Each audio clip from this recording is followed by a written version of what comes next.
মহিলা 4টা কাজ করবে, গ্যারান্টি দিয়ে বলবে যে আমি বেহেশতে যাব। পুরুষ 4000 আমল করবে, পুরুষ 4000 আমল করবে, গ্যারান্টি দিয়ে বলতে পারবে না যে আমি পুরুষ বেহেশতে যাব। আর মহিলা মাত্র 4টা কাজ করবে, গ্যারান্টি দিয়ে বলবে যে আমি জান্নাতে যাব। প্রথম হলো সে 5 ওয়াক্ত নামাজটা, সালাতটা ঠিক মতো আদায় করবে। আমাদের দেশের ম্যাক্সিমাম মহিলারা, মেয়েরা নামাজ পড়ে না, ম্যাক্সিমাম মহিলারা নামাজ পড়ে না। আবার নামাজ যারা পড়ে তাদের মধ্যে শতকরা 90 জন মহিলার নামাজ হয় না। প্রথম হলো অধিকাংশ মহিলা সালাত আদায় করে না। এবার যাও 2-4 জন আদায় করে, তাদের মধ্যে আবার 90% মহিলার সালাত হয় না। ওযুর নিয়ম, গোসলের নিয়ম জানে না, পাক পবিত্র নিয়ম জানে না, সূরা কেরাত সহি শুদ্ধ হয় না। আচ্ছা, কবরে গেলে কি অজুহাত দেবেন? আল্লাহর কাছে কি দিয়া বাঁচবেন? এই জন্য মা এবং বোনদেরকে বলি, মা গো, আপনাদের জান্নাতে যাওয়া সহজ 4 কাজ। প্রথম হলো আল মারআতু ইযা সাল্লাত খামসাহা, নারী যখন 5 ওয়াক্ত নামাজ ঠিক মতো পড়বে। তারপরে ওয়া সামাত শাহরাহা, রমজানের রোজা রাখবে। দেখেন, পুরুষেরা যদি নামাজ ইচ্ছে করে ছেড়ে দেয়, ওই নামাজ কাজা করতে হবে, তাকে কাজা করতে হবে, নাহলে গুনাহ হবে। আর নারী যদি শারীরিক অসুস্থতার কারণে, আমার মা, আমার মেয়ে, আমার বোন, সৃষ্টিগতভাবে আল্লাহ তাআলা তাকে একটা শারীরিক ফিজিক্যাল একটা অবস্থা, কন্ডিশন আল্লাহ দিয়েছেন। তার একটা পিরিয়ড হয়, সেই পিরিয়ডে সে শারীরিকভাবে অসুস্থ থাকে। দেখেন, পুরুষ নামাজ ছেড়ে দিল, নামাজ কাজা করতে হবে, কাজা করলো গুনাহ হবে, গুনাহ হবে। কিন্তু নারী শারীরিকভাবে অসুস্থ হলো, অপবিত্র হলো, নামাজ ইচ্ছে করে ছেড়ে দেবে, এই নামাজের কোনো কাজা আদায় করতে হবে না। এবার আসেন, পুরুষ রমজানের একটা রোজা যদি কোনো পুরুষ ইচ্ছে করে ছেড়ে দেয়, সকল আলেম একমত, একাধারে এক রোজার কাফারা 60 দিন রোজা রাখতে হবে। ইচ্ছে করে ফরজ রোজা ছেড়ে দিয়েছে, দুষ্টমি করে একটা ইচ্ছা করে, হেলায় খেলায়, তামাশা করে একটা ফরজ রোজা ছেড়ে দিয়েছে, 60টা রোজা একাধারে রাখতে হবে। অথচ কোনো নারী শারীরিকভাবে অসুস্থ, অপবিত্র হলো, সে রোজা ছেড়ে দেবে, গোপনে গোপনে খাবে, পানাহার করবে, যা তার প্রয়োজন সে গ্রহণ করবে, গোপনে, লোকদেরকে দেখাবে না। উপর দিয়ে সে ভাব দেখাইলো রোজা আছে, কিন্তু ভিতরে সে রোজাকে এহতেমাম করে, সম্মান করে ভিতরে ভিতরে রোজা ছেড়ে দিল। এরপরে তার শরীর যখন সুস্থ হলো, তার সুবিধা মতো সময়ে একটা রোজার পরিবর্তে মাত্র একটা রোজার পরিবর্তে মাত্র একটা রোজা রাখলো। আল্লাহ তাআলা পুরা 30টা রোজার সওয়াব, ফরজ 30টা রোজার সওয়াব আল্লাহ তাআলা তার আমল নামায় পুরাপুরি পরিপূর্ণভাবে আল্লাহ তাআলা লিখে দিল। তাহলে দেখেন তো, পুরুষ আর নারীর পার্থক্যটা দেখেন। আল মারআতু ইজা সাল্লাত খামসাহা, যখন নারী 5 ওয়াক্ত নামাজ পড়ে, ও সামাত শাহরাহা, রমজানের রোজা রাখে, ও আহসানাত ফারজাহা, ইজ্জত, আব্রু, চরিত্র, সতীত্ব হেফাজত করে। আজকে মহিলারা পর পুরুষকে সৌন্দর্য না দেখাইলেই তাদের ভালো লাগে না। তার বডির সাইজ কত, তার চামড়ার সৌন্দর্য কেমন ইত্যাদি পর পুরুষকে দেখাইলেই তার ভালো লাগে, নাউজুবিল্লাহ। অথচ এগুলি হারাম, হারাম। প্রত্যেকটা নজরে জেনার গুনাহ হবে। কিয়ামতের ময়দানে অসংখ্য নারী জেনাকারিনীর গুনাহ নিয়ে আল্লাহর কিয়ামতের ময়দানে উঠবে, নাউজুবিল্লাহ, নাউজুবিল্লাহ, নাউজুবিল্লাহ। আল্লাযী তাসাআলুনা বিহি ওয়াল আরহাম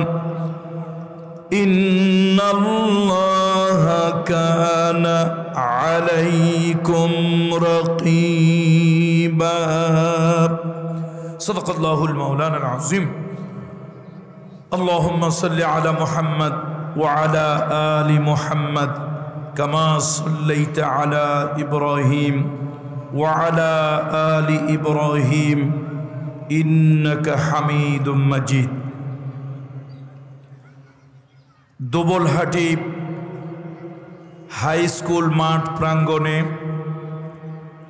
ইন্তেজামিয়া কমিটি তফসির বাস্তবায়ন কমিটি কর্তৃক আয়োজিত 3 দিনব্যাপী 22তম ঐতিহাসিক তফসিরুল কোরআন মাহফিল আজকের শেষ দিনের সকালবেলায় আমাদের মা, আমাদের বোন এবং আমাদের কলিজার টুকরা স্নেহের মেয়েরা তাদের উদ্দেশ্যে এই বিশেষ মহিলা মাহফিল। আজকের এই বিশেষ মহিলা মাহফিলের সম্মানিত সভাপতি, উপস্থিত আমার সামনে এলাকার কিছু মুসল্লিরা এবং স্নেহের কিছু কচিকাঁচা ছাত্ররা, আজকে যাদের উদ্দেশ্যে মাহফিল, পর্দার আড়ালে আমার সেই অত্যন্ত প্রিয় মায়েরা, বোনেরা এবং কলিজার টুকরা স্নেহের মেয়েরা, আমি সকলের প্রতি রাসূলুল্লাহ সাল্লাল্লাহু আলাইহি ওয়াসাল্লামের বিধান অনুযায়ী সালাম দিতেছি। আসসালামু আলাইকুম ওয়া রাহমাতুল্লাহি ওয়া বারাকাতুহু। পর্দার আড়ালে যে সকল মা বোনেরা আছেন, সালাম দেওয়া হচ্ছে সুন্নত, কিন্তু সালামের জবাব দেওয়া হলো ওয়াজিব। তো আমি যেহেতু মাইকের মাধ্যমে আপনাদেরকে সালাম দিচ্ছি, আপনাদের মাইকের মাধ্যমে জবাব দেওয়া লাগবে না, উঁচু আওয়াজে, জোরে আওয়াজেও সালামের জবাব আপনাদেরকে দিতে হবে না। শরিয়াত, ইসলামী শরিয়াত অত্যন্ত সুন্দর, ইসলামী শরিয়াত খুব সহজ, ইসলামী শরিয়াত খুব যৌক্তিক। নারীদের চিৎকার করে সালামের জবাব দিতে হয় না, আওয়াজ করে সালামের জবাব দিতে হয় না, এটা নারীর প্রতি একটা সম্মান। তো আমরা আপনাদেরকে জোরে আওয়াজে সালাম দিয়েছি, আপনারা নিচু আওয়াজে সালামের জবাব দিলেই আপনাদের ওয়াজিব দায়িত্ব পালন হয়ে যাবে। তাহলে আমি আবার বলছি, আপনাদেরকে রাসূলুল্লাহর রীতিনীতি অনুযায়ী, আল্লাহর হাবিবের সুন্নত পদ্ধতি অনুযায়ী আমি আপনাদেরকে পর্দার আড়াল থেকে সালাম দিচ্ছি। আপনারা নিচু আওয়াজে আমার সালামের জবাব দিবেন। সালাম দেওয়া সুন্নত, কিন্তু সালামের জবাব দেওয়া হচ্ছে ওয়াজিব। আসসালামু আলাইকুম ওয়া রাহমাতুল্লাহি ওয়া বারাকাতুহু। আলহামদুলিল্লাহ, আল্লাহ তাআলার শুকরিয়া আদায় করছি, যেই দুবলহাটি তফসির ইন্তেজামিয়া কমিটি এরকম একটা ভালো উদ্যোগ নিয়েছে। আমার মা বোনেরা যখন ভালো থাকবে, সমাজটা তখন ভালো থাকবে। আমার কলিজার টুকরা স্নেহের মেয়েরা যখন ভালো থাকবে, তখন সমাজটা ভালো থাকবে। আমাদের মা যখন খারাপ হয়ে যাবে, আমাদের বোন যখন খারাপ হয়ে যাবে, আমাদের মেয়ে যখন খারাপ হয়ে যাবে, তখন আর দুনিয়ায় ভালো সন্তান জন্মগ্রহণ করবে না, তখন আর সমাজটা ভালো থাকবে না। এই জন্য নারীদের প্রতি গুরুত্ব দিয়ে তফসির বাস্তবায়ন কমিটি বা তফসির ইন্তেজামিয়া কমিটি, এই যে তারা মহিলাদের উদ্দেশ্যে এই মাহফিলের আয়োজন করেছেন, এটা আমি তাদেরকে ধন্যবাদ জানাই, সাধুবাদ জানাই এবং দোয়া করি তাদের জন্য, যে এই ভালো কাজটি করার জন্য। আমরা পুরুষ মানুষ, আমরা দুনিয়ার বিভিন্ন জায়গায় গিয়ে ওয়াজ মাহফিলে বসতে পারি, আলেম ওলামাদের মজলিসে যেতে পারি, আমরা দ্বীনি কথা শুনতে পারি, কিন্তু মহিলাদের পক্ষে বিভিন্ন জায়গায় গিয়ে ওয়াজ মাহফিলে বসা, কোনো আলেমদের মজলিসে গিয়ে বসে কথা শোনা, এটা মহিলাদের পক্ষে সম্ভব নয়। তো সুতরাং মা বোনদের কথা গুরুত্ব দিয়ে, মা বোনদের কথা বিবেচনা করে এই যে এলাকার যুব সমাজ, এলাকার মুরব্বীরা, তফসির ইন্তেজামিয়া কমিটি মহিলাদের জন্য যে আলাদা মাহফিলের আয়োজন করলেন, এটা অত্যন্ত একটি ভালো কাজ, প্রশংসনীয় কাজ। রসুলুল্লাহর যুগে এরকম কাজ হয়েছে। আল্লাহ রসুলের স্ত্রী আমাদের মা আয়েশা সিদ্দিকা রাদিয়াল্লাহু তাআলা আনহার বোন আবু বকর সিদ্দিক রাদিয়াল্লাহু তাআলা আনহুর কন্যা, তার নাম হলো আসমা বিনতে আবু বকর সিদ্দিক রাদিয়াল্লাহু তাআলা আনহা। এই আসমা বিনতে আবু বকর সিদ্দিক রাদিয়াল্লাহু তাআলা আনহা একদিন রাসূলুল্লাহ সাল্লাল্লাহু আলাইহি ওয়াসাল্লামের কাছে এসে পর্দার আড়াল থেকে একটা অভিযোগ করলেন।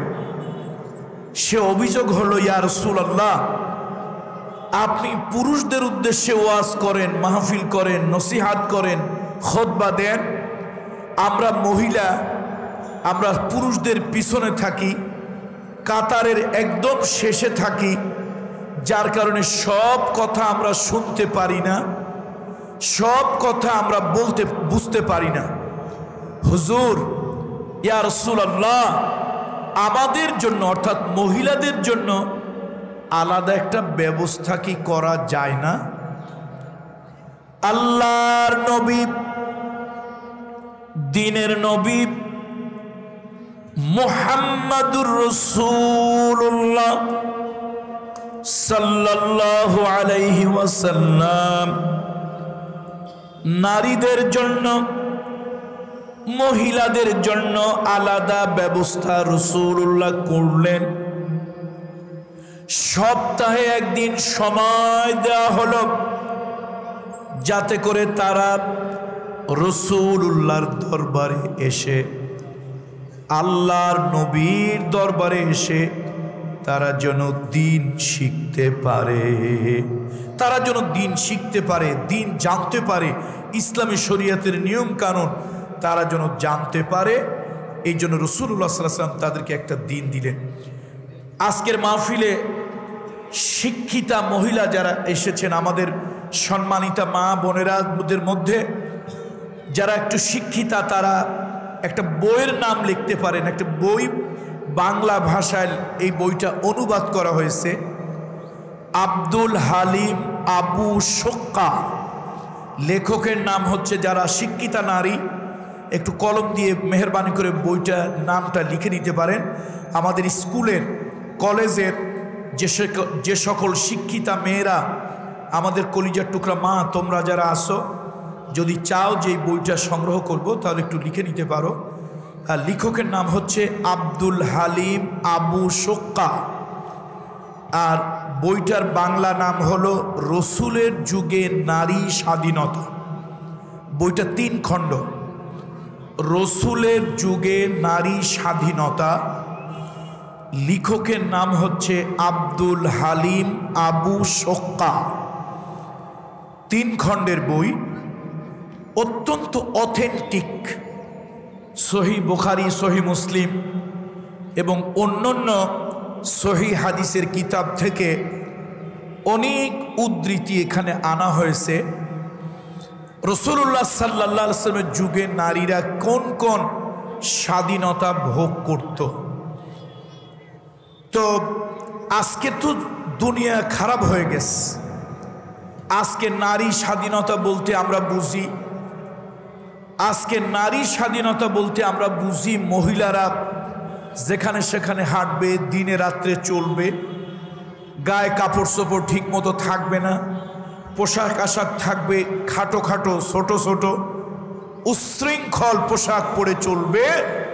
এটা হলো আমার দেশের নারী স্বাধীনতা, অথবা এটা হলো আধুনিক নারী, নাউযু বিল্লাহি মিন যালিক। অথচ পোশাক ছোট হওয়ার নাম আধুনিকতা নয়। পোশাক ছোট হওয়া যদি আধুনিকতা হয় তাহলে তো জঙ্গলের পশু জানোয়ার পোশাকই পরে না, তারা তো উলঙ্গ থাকে। তাহলে ওরা তো আমাদের থেকে অনেক বেশি আধুনিক হওয়ার কথা। যেহেতু পশুরা কোনো পোশাক পরে না, তাহলে পোশাক না পরা অথবা ছোট পোশাক পরা এটা কখনোই এটা আধুনিকতা হতে পারে না। আল্লাহ তাআলা কোরআন শরীফের ভিতরে জানিয়ে দিলেন, ওয়াকারনা ফি বুয়ুতিকুন্না ওয়ালা তাবাররুজনা তাবাররুজাল জাহিলিয়াতিল উলা। আল্লাহ তাআলা বলেন, ও নারীরা, ও মহিলারা, তোমরা ঘরে থাকো, মহিলাদেরকে ঘরে রাখো। যদি কখনো বিশেষ প্রয়োজনে ঘরের থেকে বের হতে হয়, বিশেষ কোনো প্রয়োজনে যদি ঘর থেকে বের হতে হয়, তাহলে কাপড় চোপড় সুন্দর করে ঢেকে তারপরে বের হও। জাহিলি যুগের মেয়েরা বের হতো বুক খোলা রেখে, পিঠ খোলা রেখে। দেখেন কি নাউজুবিল্লাহ, সেই জাহিলি যুগ আবার দুনিয়া চলে আসছে।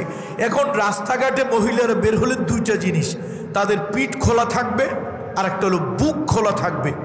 অথচ এই কথাটাই 1400 বছর আগে কোরআন শরীফের ভিতরে এসেছে যে এই পিঠ খোলা রেখে, বুক খোলা রেখে তোমরা রাস্তায় জনসমক্ষে মানুষের সামনে আসবে না।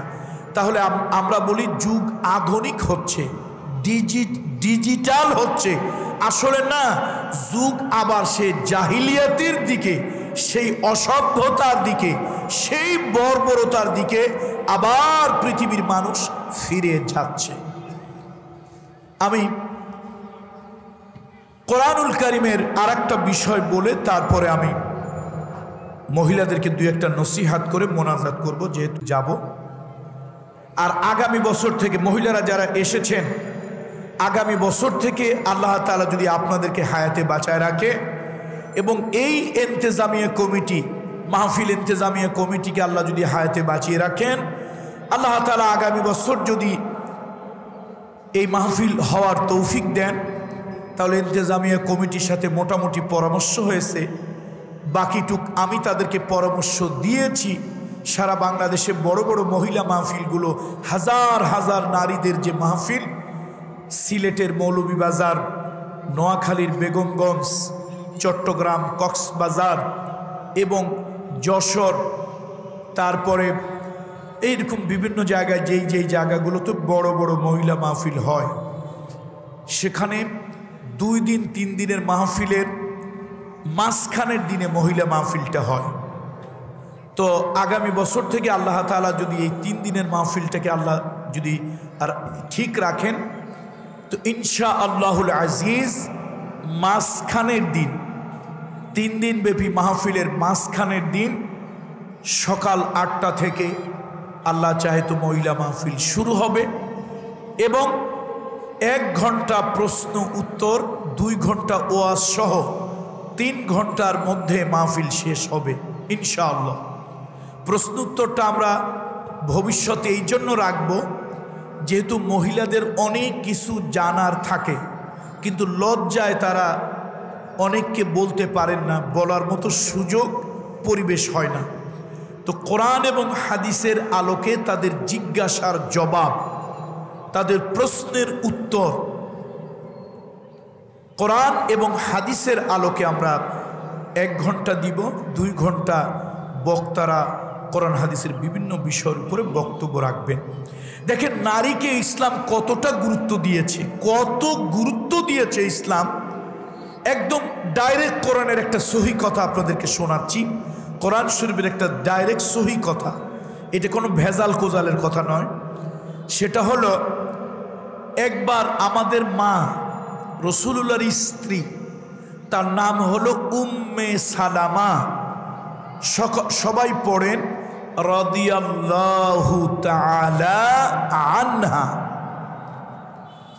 আমাদের মা রাসূলুল্লাহর স্ত্রী, সারা দুনিয়ার মুমিনদের মা, এই উম্মে সালামা রাসূলুল্লাহর কাছে একটা অভিযোগ করলো। সে অভিযোগটা হলো, ইয়া রাসূলুল্লাহ, কোরআন শরীফে শুধু পুরুষের কথা বলা হয়, আমরা যে মহিলা আমাদের তো কোনো কথা বলা হয় না, তাহলে কি আল্লাহ তাআলা মহিলাদেরকে গুরুত্ব দেয় না? ইসলাম কি নারীকে গুরুত্ব দেয় না? রাসূলুল্লাহর কাছে কি নারীর কোনো গুরুত্ব মর্যাদা নাই? এটা হলো কার অভিযোগ? আমাদের মা, ইমানদার মুমিনদের মা, রাসূলুল্লাহর স্ত্রী উম্মে সালামা। সকলে পড়ি রাদিয়াল্লাহু তাআলা আনহা। এই মা অভিযোগটা করছে। এই মা অভিযোগটা করছে, রাসূল হাসি মুখে অভিযোগটা শুনছে। এখন উনি কি করছেন? উম্মে সালামা আল্লাহ নবীর কাছে এই অভিযোগ করে ঘরে গেছে। ঘরে যাইয়া চুলে তেল লাগাইছে। তো চুলে তেল লাগাইয়া ওই তেলওয়ালা চুলে চিরুনি দিয়া আশ্রাইতেছে।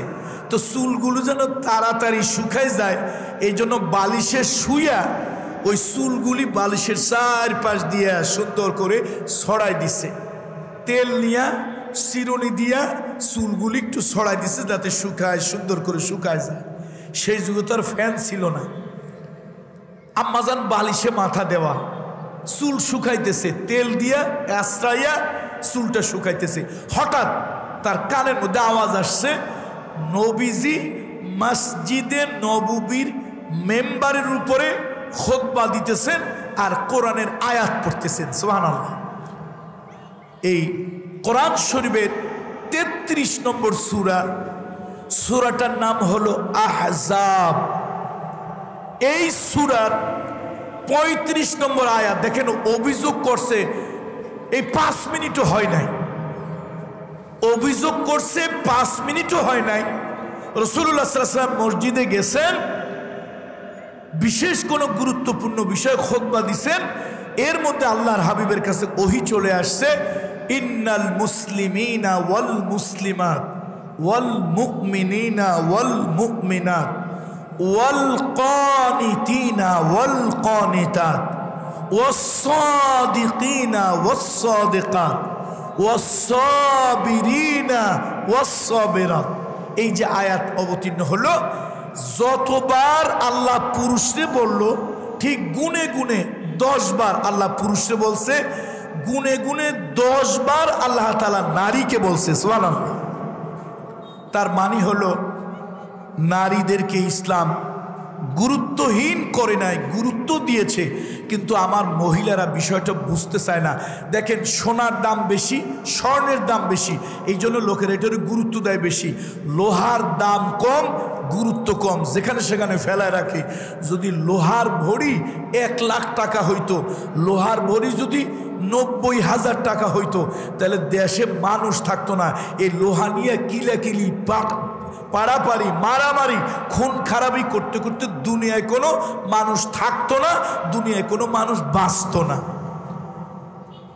লোহাও হয় মাটির ভিতর থেকে, খনি থেকে।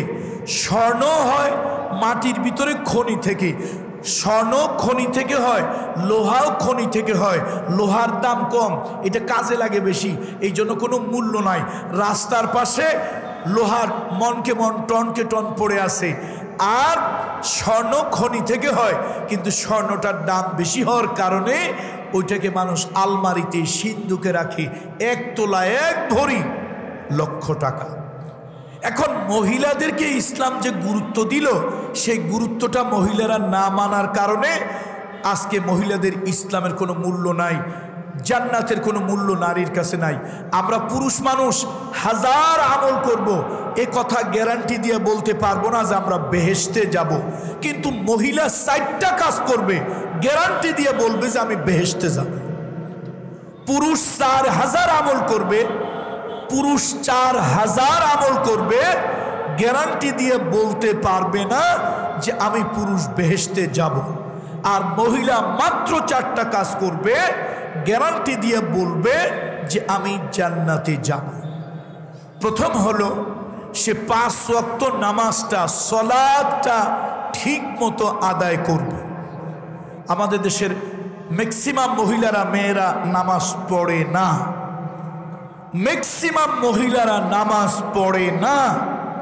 আবার নামাজ যারা পড়ে তাদের মধ্যে শতকরা 90 জন মহিলার নামাজ হয় না। প্রথম হলো অধিকাংশ মহিলা সলাত আদায় করে না। এবার যাও 2-4 জন আদায় করে তাদের মধ্যে আবার 90% মহিলার সলাত হয় না। ওযুর নিয়ম, গোসলের নিয়ম জানে না, পাক পবিত্র নিয়ম জানে না, সূরা কেরাত সহি শুদ্ধ হয় না। আচ্ছা, কবরে গেলে কি অজুহাত দেবেন? আল্লাহর কাছে কি দিয়া বাঁচবেন? এই জন্য মা এবং বোনদেরকে বলি, মা গো, আপনাদের জান্নাতে যাওয়া সহজ 4 কাজ। প্রথম হলো আল মারআতু ইযা সাল্লাত খামসাহা, নারী যখন 5 ওয়াক্ত নামাজ ঠিক মতো পড়বে। তারপরে ওয়া সামাত শাহরাহা, রমজানের রোজা রাখবে। দেখেন, পুরুষেরা যদি নামাজ ইচ্ছে করে ছেড়ে দেয়, ওই নামাজ কাজা করতে হবে, তাকে কাজা করতে হবে, নাহলে গুনাহ হবে। আর নারী যদি শারীরিক অসুস্থতার কারণে, আমার মা, আমার মেয়ে, আমার বোন, সৃষ্টিগতভাবে আল্লাহ তাআলা তাকে একটা শারীরিক ফিজিক্যাল একটা অবস্থা, কন্ডিশন আল্লাহ দিয়েছেন। তার মা একটা পিরিয়ড হয়, সেই পিরিয়ডে সে শারীরিকভাবে অসুস্থ থাকে। দেখেন, পুরুষ নামাজ ছেড়ে দিল, নামাজ কাজা করতে হবে, কাজা করলো গুনাহ হবে, গুনাহ হবে। কিন্তু নারী শারীরিকভাবে অসুস্থ হলো, অপবিত্র হলো, নামাজ ইচ্ছে করে ছেড়ে দেবে, এই নামাজের কোনো কাজা আদায় করতে হবে না। এবার আসেন, পুরুষ রমজানের একটা রোজা যদি কোনো পুরুষ ইচ্ছে করে ছেড়ে দেয়, সকল আলেম একমত, একাধারে এক রোজার কাফারা 60 দিন রোজা রাখতে হবে। ইচ্ছে করে ফরজ রোজা ছেড়ে দিয়েছে, দুষ্টমি করে একটা ইচ্ছা করে, হেলায় খেলায় তামাশা করে একটা ফরজ রোজা ছেড়ে দিয়েছে, 60টা রোজা একাধারে রাখতে হবে। অথচ কোনো নারী শারীরিকভাবে অসুস্থ, অপবিত্র হলো, সে রোজা ছেড়ে দেবে, গোপনে গোপনে খাবে, পানাহার করবে, যা তার প্রয়োজন সে গ্রহণ করবে, গোপনে, লোকদেরকে দেখাবে না। উপর দিয়ে সে ভাব দেখাইলো রোজা আছে, কিন্তু ভিতরে সে রোজাকে এহতেমাম করে, সম্মান করে ভিতরে ভিতরে রোজা ছেড়ে দিল। এরপরে তার শরীর যখন সুস্থ হলো, তার সুবিধা মতো সময়ে একটা রোজার পরিবর্তে মাত্র একটা রোজার পরিবর্তে মাত্র একটা রোজা রাখলো। আল্লাহ তাআলা পুরা 30টা রোজার সওয়াব, ফরজ 30টা রোজার সওয়াব আল্লাহ তাআলা তার আমল নামায় পুরাপুরি পরিপূর্ণভাবে আল্লাহ তাআলা লিখে দিল। তাহলে দেখেন তো, পুরুষ আর নারীর পার্থক্যটা দেখেন। আল মারআতু ইজা সাল্লাত খামসাহা, যখন নারী 5 ওয়াক্ত নামাজ পড়ে, ও সামাত শাহরাহা, রমজানের রোজা রাখে, ও আহসানাত ফারজাহা, ইজ্জত, আব্রু, চরিত্র, সতীত্ব হেফাজত করে। আজকে মহিলারা পর পুরুষকে সৌন্দর্য না দেখাইলেই তাদের ভালো লাগে না। তার বডির সাইজ কত, তার চামড়ার সৌন্দর্য কেমন ইত্যাদি পর পুরুষকে দেখাইলেই তার ভালো লাগে, নাউজুবিল্লাহ। অথচ এগুলি হারাম, হারাম। প্রত্যেকটা নজরে জেনার গুনাহ হবে। কিয়ামতের ময়দানে অসংখ্য নারী জেনাকারিনীর গুনাহ নিয়ে আল্লাহর কিয়ামতের ময়দানে উঠবে। নাউজুবিল্লাহ, নাউজুবিল্লাহ, নাউজুবিল্লাহ, তাগফিরুল্লাহ, আস্তাগফিরুল্লাহ। লক্ষ লক্ষ নারী জেনার গুনাহ নিয়ে, অন্য পুরুষের সাথে জেনা করেছে, সেই গুনাহ নিয়ে কিয়ামতের ময়দানে উঠবে। কেন? সে তার সৌন্দর্য, সে তার যৌবন, সে তার আকর্ষণীয় অঙ্গ প্রত্যঙ্গ ইচ্ছে করে পর পুরুষকে, নাজাইজ পুরুষকে, হারাম পুরুষকে সে দেখিয়েছে। দেখানোর ক্ষেত্রে তার ইচ্ছা ছিল। আস্তাগফিরুল্লাহ। তাহলে মা, আপনার সতীত্ব হেফাজত করা, আপনার ইজ্জত হেফাজত করা, নারীকে আল্লাহ তাআলা আকর্ষণীয় করেছে। আমার মা, আমার মেয়ে, আমার বোন, আল্লাহ তাআলা তাকে আকর্ষণীয় করেছেন, সৌন্দর্য দিয়েছেন। এই জন্য 14 জনের বাহিরে সে দেখা দেবে না। 14 জনের বাহিরে যাদের সাথে সে কাজ করবে একটু বুঝে শুনে সে কাজ করবে, একটু বুঝে শুনে পর্দার সাথে তার সাথে কাজ করবে। যা হোক, এরপরে নারী ও আতাআত বালাহা, নারী যদি বিবাহিতা হয় স্বামীর অনুগত হবে, আর যদি অবিবাহিতা হয় বাবার অধীনে থাকে, বড় ভাইয়ের অধীনে থাকে, তাহলে তাদের হেফাজতে থাকবে, তাদের কথা মতো চলবে।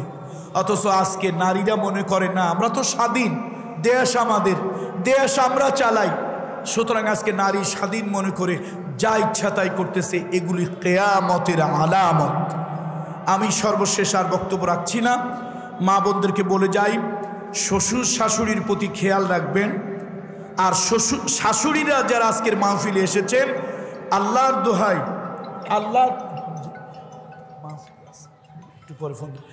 আল্লাহর দোহাই শাশুড়িরা যারা আছেন, পুত্র বধূদেরকে পুত্র বধূ নয় মেয়ের মতো মনে করবেন। নারীদের জীবন কঠিন জীবন, পরকে করতে হয় আপন, আপনকে করতে হয় পর, আর পরকে করতে হয় আপন। সুতরাং নিজের মেয়ে পরের ঘরে দিতে হয়, পরের মেয়ে নিজের ঘরে আনতে হয়। আজকের মাহফিলে যত শাশুড়ি মায়েরা এসেছেন, আমি অনুনয় বিনয় করে বলবো, আজকের থেকে ভুলে যান আপনার কোনো পুত্রবধূ আছে, কথা ভুলে যান। আপনার যে কয়টা পুত্রবধূ, ওই কয়টা মেয়ে আপনার, এই মেয়েগুলোকে তালিম তালকিন দিয়া, ভালোবাসা দিয়া, স্নেহ দিয়া মা হিসাবে লালন পালন করবেন। আর বৌমারা যারা আসো, তোমাদের আল্লাহর দোহাই, নিজের মা বাপ পর করে শ্বশুর শাশুড়ি ঘরে এসেছো, শ্বশুরকে মনে করবে সন্তান, শাশুড়িকে মনে করবে সন্তান, শ্বশুরকে মনে করবে বাবা, শাশুড়িকে মনে করবে বাবা। খবরদার, যেই মেয়েরা বিয়ে হওয়ার পরে তার মায়ের বুদ্ধিতে চলে, ওই মেয়েদের ঘরে আল্লাহর গজব পড়ে। যেই মেয়েদের বিয়ে হওয়ার পরে, যেই মেয়েদের বিয়ে হওয়ার পরে শাশুড়ির নিজের মায়ের পরামর্শে চলে, সেই মেয়েদের ঘরে আল্লাহর গজব পড়ে। অর্থাৎ কিছু মহিলা আছে খুব বেশি পণ্ডিত, মেয়েকে বুদ্ধি দেয়, এইভাবে চলবি, এইভাবে করবি, জামাইয়ের সাথেই ব্যবহার করবি, শ্বশুর শাশুড়ির সাথেই ব্যবহার করবি। এই যেই ঘরের মেয়েদের মা, অর্থাৎ যেই জামাইয়ের শাশুড়ি বেশি পাকা, এই মেয়ের ঘরে শান্তি হয় না, আর এই বিয়া বেশি দিন টিকে না। এই জন্য মেয়ের মা যারা আছেন, আল্লাহর হস্তে পণ্ডিত হইয়া, মেয়ের মা যারা আছেন, মেয়ে বিবাহ দেওয়ার পরে কুবুদ্ধি দিবেন না, খারাপ বুদ্ধি দিবেন না, ভালো বুদ্ধি দিবেন, মিলে মিশে থাকার বুদ্ধি দিবেন, ভালো পরামর্শ দিবেন। যা হোক, শাশুড়িদেরকে মায়ের মতো মেয়ের মতো দেখবেন, শ্বশুরকে বাবার মতো দেখবেন, সন্তানের মতো দেখবেন, লালন পালন করবেন। খবরদার আলাদা ভাববেন না। তার কারণ হলো, বিয়ে হওয়ার পরে মেয়েদের স্বামীর ঘরই হলো আসল ঠিকানা। মেয়েদের, আমাদের দেশে একটা খারাপ অভ্যাস, পুরুষতান্ত্রিক সমাজে একটা খারাপ অভ্যাস, মেয়েদেরকে জিজ্ঞেস করে তোমার বাবার বাড়ি কই, তোমার স্বামীর বাড়ি কই। এইটা আমার কাছে পছন্দ নয়। বাবার বাড়ি এটা ঠিক আছে, স্বামীর বাড়ি কই? তো স্বামীর বাড়ি এর অর্থ মেয়ের নিজের কোনো বাড়ি নাই। এক সময় ছিল বাপের বাড়ি, তারপর হয়েছে স্বামীর বাড়ি। মেয়ের স্বামীর বাড়ি হলো তার নিজের বাড়ি, স্বামীর বাড়ি হলো নারীদের নিজের বাড়ি, এটা হলো তার জীবনের স্থায়ী ঠিকানা। অথচ আমরা পুরুষতান্ত্রিক সমাজে ভাগ করি, মেয়েদের বিবাহের আগে বলি বাপের বাড়ি, বিবাহের পরে বলি স্বামীর বাড়ি। না, বিবাহের পরে হলো নিজের বাড়ি, বিবাহের পরে হলো নিজের বাড়ি, বিবাহের আগে হলো বাবার বাড়ি। সুতরাং মেয়েদের আসল ঠিকানা, ওন অ্যাড্রেস, তাদের আসল ঠিকানা হলো স্বামীর বাড়ি। এই জন্য স্বামীর ঘরকে আপন করে নেবেন। স্বামীদের সাথে অনেক মহিলারা দুর্ব্যবহার করেন, অনেক মহিলারা খারাপ আচরণ করেন। রাসূলুল্লাহ তার কন্যা ফাতেমাকে অত্যন্ত গম্ভীরভাবে বলেছে, ফাতেমা, স্বামী যদি কোনো নারীর উপরে নারাজ হয়, এমতো অবস্থায় স্ত্রীর যদি মৃত্যু হয়, ফেরেশতারা তার উপরে লানত দিতে থাকে।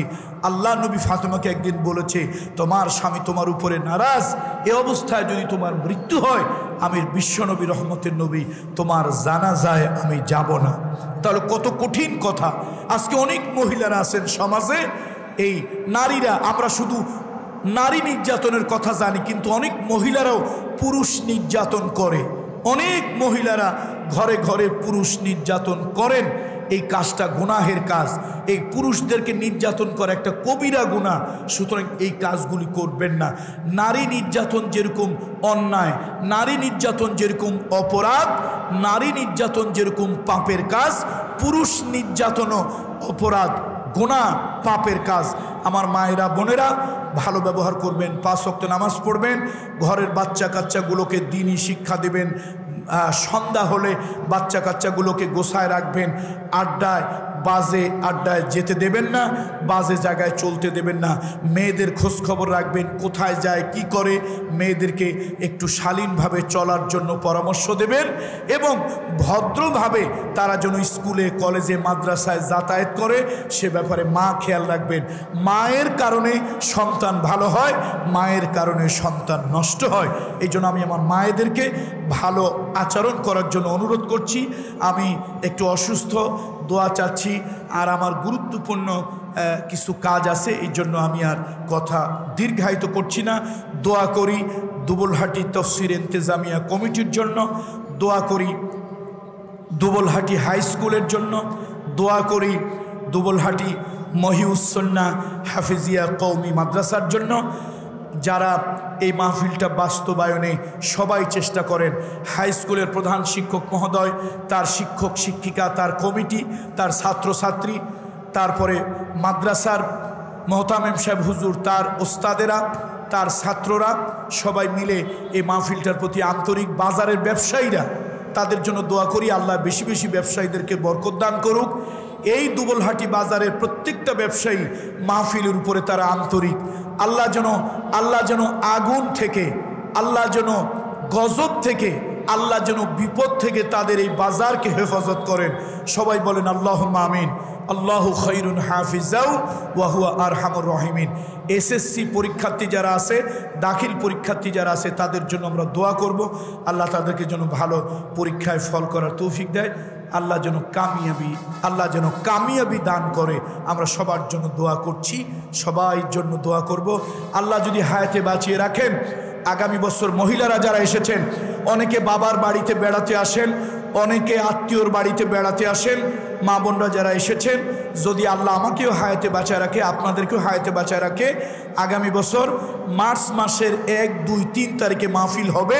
এটা রমাদানের কারণে, রমজানের কারণে, রোজার কারণে মার্চ মাসের 1, 2, 3 আর 2 তারিখ সকালবেলায়, 3 তারিখ সকালবেলায় মহিলা মাহফিল হবে। যদি আল্লাহ এই ইন্তেজামিয়া কমিটির সদস্যদেরকে হায়াতে বাঁচিয়ে রাখেন, আমার মতো গুনাহগারকে যদি তারা দাওয়াত দেয়, হায়াতে যদি বাঁচিয়ে আল্লাহ আমাকে রাখে, তাহলে ইনশাআল্লাহ প্রাণ খুলে আগামী বছর কথা হবে ইনশাআল্লাহ, বেইজনিল্লাহ, বেমাশিয়াতিল্লাহ। আল্লাহ আপনাদের সবাইকে ভালো রাখুন, সুস্থ রাখুন, হায়াতে বরকত দান করুন, বিপদ আপদ দুর্ঘটনা থেকে আল্লাহ তাআলা আপনাদের সকলকে হেফাজত করুন। আল্লাহুম্মা সাল্লি আলা মুহাম্মদ ওয়া আলা আলি মুহাম্মদ কামা সাল্লাইতা আলা ইব্রাহিম ওয়া আলা আলি ইব্রাহিম ইন্নাকা হামিদুম মাজিদ। আল্লাহুম্মা আমিন। রব্বানা আনফুসানা ওয়া ইল্লাম তাগফির লানা ওয়া তারহামনা লানাকুনান্না মিনাল খাসিরিন। রব্বানা ফাগফির লানা যুনুবানা ওয়া কাফির আন্না সাইয়্যাতিনা ওয়া তাওয়াফফানা মাআল আবরার। আয় আল্লাহ তাআলা, দুবলহাটি তফসির ইন্তেজামিয়া কমিটি, দুবলহাটি তফসিরুল কোরআন বাস্তবায়ন কমিটি, আল্লাহ তাআলা এই 22তম ঐতিহাসিক তফসিরুল কোরআন মাহফিলে মহিলাদের উদ্দেশ্যে সকাল বেলায় মহিলা মাহফিলের আয়োজন তারা করেছেন। আল্লাহ তাআলা মেহেরবানি করে এই মহিলা মাহফিল খানা আপনি কবুল করুন। আল্লাহ তাআলা যত মা বোন আজকের মাহফিলে এসেছেন আমার মায়েদেরকে কবুল করুন, আমার বোনেদেরকে কবুল করুন। কলিজার টুকরা স্নেহের যেই সমস্ত মেয়েরা আজকের মাহফিলে এসেছে, আল্লাহ বাবার কাছে মেয়েরা হলো কলিজার টুকরা, বাবার কাছে মেয়েরা হলো চাঁদের মতো, বাবার কাছে মেয়েরা হলো নয়নের মণি। আল্লাহ আমাদের যাদের কন্যাগুলো আজকের মাহফিলে এসেছে, আল্লাহ তাআলা আমাদের কন্যা সন্তানগুলো তুমি কবুল করো। আল্লাহ তাআলা আমার মেয়েদেরকে, আমার মায়েদেরকে, বোনেদেরকে 5 ওয়াক্ত নামাজি বানিয়ে দাও। নামাজের মোহাব্বত, নামাজের গুরুত্ব দিলে পয়দা করে দাও। আল্লাহ তাআলা ফরজ রোজা রাখার তৌফিক দাও, পর্দায় থাকার তৌফিক দাও। আল্লাহ তাআলা উশৃঙ্খল যেন না হয়, বেহায়া হইয়া রাস্তাঘাটে যেন চলাফেরা না করে। আমার মায়েদেরকে, আমার মেয়েদেরকে আল্লাহ দ্বীনের সহি বুঝ দান করো। আল্লাহ যাদের ঘরে অশান্তি আছে অশান্তি দূর করে দাও, যাদের ঘরে অভাব আছে আল্লাহ তাআলা অভাবগুলো তুমি দূর করে দাও। আল্লাহ যাদের ঘরে রোগ বালাই আছে রোগ বালাই দূর করে দাও। আল্লাহ জিন শয়তান, মানুষ শয়তান, কুচক্রী, কুমন্ত্রণাদায়ী, জাদু বান টোনা থেকে তুমি হেফাজত করো। আল্লাহ তাআলা আগামী বছর পর্যন্ত আমাদের হায়াত বরকত দাও। আগামী বছর এই তাফসীর মাহফিলে আবার একসাথে জমা হওয়ার তৌফিক দান করো। আল্লাহ ইন্তেজামিয়া কমিটি বড় খাটাখাটনি করেন, অনেক কষ্ট করেন। দুনিয়ায় চেয়ারম্যান হওয়ার জন্য, মেম্বার হওয়ার জন্য, এমপি মন্ত্রী হওয়ার জন্য এত কষ্ট তারা করে না। শুধু কোরআনের জন্য, কোরআনের দাওয়াত পৌঁছায় দেওয়ার জন্য ইন্তেজামিয়া কমিটি নিজেদের কাজ কারবার রেখে, ব্যবসা বাণিজ্য রেখে, আল্লাহ ইন্তেজামিয়া কমিটি বড় পরিশ্রম করে, অনেক কষ্ট তারা করে। আল্লাহ তাআলা ইন্তেজামিয়া কমিটির উপরে আপনার খাস রহমত বর্ষণ করেন। আল্লাহ তাদেরকে রহমতের চাদর দিয়ে হেফাজত করেন। আল্লাহ তাদেরকে নামাজি, দিনদার, মুত্তাকি, পরহেজগার বানান। আপনার নবীর সুন্নত, আপনার শরীয়তের উপরে চলার তৌফিক আপনি দান করুন। আল্লাহ সব মা বোনদেরকে কবুল করুন। যত মহিলা আসছে সবাইকে আপনি কবুল করুন। যতগুলি কথা আমরা বললাম এগুলি তাদেরকে আমল করার তৌফিক দান করুন। সুবহান রাব্বিকা রাব্বিল ইজ্জাতি আম্মা ইয়াসিফুন ওয়া সালামুন আলাল মুরসালিন ওয়ালহামদুলিল্লাহি রাব্বিল আলামিন। আসসালামু আলাইকুম ওয়া রাহমাতুল্লাহি ওয়া বারাকাতুহু।